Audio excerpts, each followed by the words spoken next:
ಇದು ಸಿಗುತ್ತೆ ಆಗ್ತಿರ್ಬೋದು. ಇವಾಗ ನೀಚ ದುಷ್ಟ ಸರ್ಕಾರ ಅಂತ ಕಡಿಮೆ ಅಂತ ಹೇಳ್ತೀವಿ.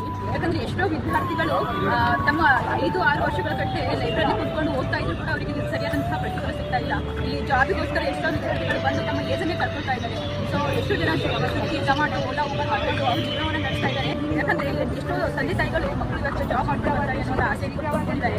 ಬಟ್ ನಾವು ನಮ್ಮ ಪರಿಸ್ಥಿತಿ ಯಾಕಾಗಿದೆ ಅಂತಂದ್ರೆ ಇಲ್ಲಿ ಎಜುಕೇಶನ್ ಫೀಲ್ಡ್ಗೆ ಸ್ಪರ್ಧಾತ್ಮಕ ಒಂದು ಪರೀಕ್ಷೆನೇ ಆಯ್ಕೆ ಮಾಡ್ಕೊಂಡು ತಪ್ಪು ಎನ್ನುವಂತಹ ಒಂದು ರೀತಿಗೆ ನಾವೇ ಬರ್ತಾ ಇದ್ದೀವಿ. ಎಷ್ಟೋ ವಿದ್ಯಾರ್ಥಿಗಳು ಡಿಪ್ರೆಷನ್, ಆಂಗ್ಸೈಟಿ ಅನ್ನುವಂತಹ ಎಷ್ಟೋ ಕಾಯಿಲೆಗೆ ಬಿದ್ದು ಆತ್ಮಹತ್ಯೆಗಳನ್ನು ಮಾಡ್ಕೊಳ್ತಾ ಇರೋದು ಕೂಡ ನಾವು ಕಾಣ್ತಾ ಇದ್ದೀವಿ. ಸೊ ಇಷ್ಟೆಲ್ಲ ಆದ್ರೂ ಕೂಡ ಸರ್ಕಾರಕ್ಕೆ ಇನ್ನೂ ಗೊತ್ತಾಗಿಲ್ಲ ಅಂತಂದ್ರೆ ಏನ್ ಹೇಳ್ಬೇಕು ಅನ್ಬೇಕಾಗ್ತಿಲ್ಲ.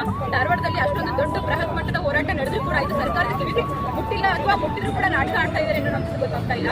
ಸೊ ಇವಾಗಾದ್ರೂ ಸರ್ಕಾರ ಎಚ್ಚೆತ್ಕೊಳ್ಬೇಕು.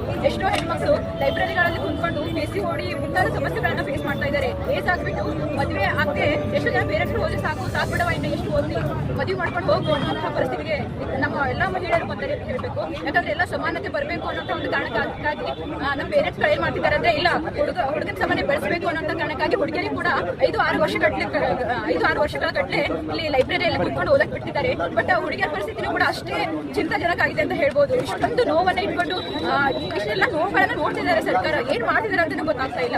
ಏನ್ ಓದಿರೋದು ಮೇಡಮ್? ನೀವು ಏನ್ ಓದಿದ್ದೀರಾ? ನಾವು ಮಾಸ್ಟರ್ಸ್ ಮಾಡಿದ್ವಿ ಸರ್. ಮಾಸ್ಟರ್ಸ್ ಮಾಡಿದ್ರು ಈ ಪರಿಸ್ಥಿತಿ ಬಂದಿದೆ ಅಂತಂದ್ರೆ ಏನ್ ಹೇಳ್ಬೇಕು ನಮ್ಗೆ ಗೊತ್ತಾಗ್ತಾ ಇಲ್ಲ. ಯಾಕಂದ್ರೆ ಇಲ್ಲಿ ನಮ್ಮ ಕಂಪೇರ್ ಮಾಡಿದ್ರೆ ಓದಿರೋರು ಚೆನ್ನಾಗಿ ಜೀವನವನ್ನು ನಡೆಸ್ತಾ ಇದ್ದಾರೆ ಅಂತ ಹೇಳ್ಬೋದು. ಯಾಕಂದ್ರೆ ಅವರು ಹೇಳ್ತಾರೆ ನಮಗೆ ಏನ್ ಓದೇನ್ ಮಾಡ್ತೀಯಾ, ನಾವು ನೋಡಿ ನಿಮ್ಗಿಂತ ಹೆಚ್ಚು ಸ್ಯಾಲರಿ ತಗೊಳ್ತಿದೀವಿ ಅಥವಾ ನಿಮ್ಗಿಂತ ಚೆನ್ನಾಗಿ ಬಂದಿದ್ದೀವಿ ಅಂತ ಹೇಳಿ. ಅಂದ್ರೆ ಶಿಕ್ಷಣಕ್ಕೆ ಬೆಲೆ ಆ ತರ ಆಗ್ತಾ ಇದೆ. ಶಿಕ್ಷಣ ಒಂದು ಫೀಲ್ಡ್ ಆಯ್ಕೆ ಮಾಡ್ಕೊಂಡಿದ್ದೆ ನಾವು ತಪ್ಪು ಅನ್ನುವಂತ ಒಂದು ಸ್ಥಿತಿಗೆ ನಾವು ಬಂದಿದ್ದೀವಿ ಅಂತ ಹೇಳ್ಬೋದು.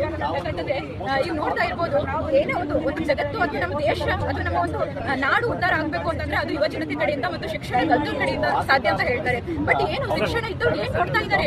ಏನಿಲ್ಲ. ನಾವು 5-6 ವರ್ಷಕ್ಕೆ ನಮ್ಮ ಏಜನ್ನ ಕಳ್ಕೊಂಡು ನಾವು ಇಲ್ಲೇ ಕುಂತ್ಕೊಳ್ಳೋಣ ಅಥವಾ ಓದಿದ ಪುಸ್ತಕಗಳು. ಮಿನಿಸ್ಟರ್ಗಳು ಕಾರ್ಪೊರೇಟ್ ಹೋಗ್ತಿದ್ದಾರೆ, ಕಾರ್ಪೊರೇಟ್ ಬಗ್ಗೆ ಮಾತಾಡ್ತಾರೆ ಹೊರತು ಶಿಕ್ಷಣ ಬಗ್ಗೆ ಮಾತಾಡಲ್ಲ. ಹೌದು ಸರ್, ಆ ತರ ಪರಿಸ್ಥಿತಿ ಆಗ್ಬಿಟ್ಟಿದೆ. ಏನ್ ಮಾಡೋದು ಗೊತ್ತಾಗ್ತಿಲ್ಲ. ಯಾಕಂದ್ರೆ ನೋಡಿ, ಎಲೆಕ್ಷನ್ ಬಂತು ಅಂತ ಸಾಕು ಮತದ ಭಿಕ್ಷೆ ಬೇಡ್ಕೊಂಡು ಮನೆಗೆ ಬರ್ತಾರೆ ಇವರೆಲ್ಲ.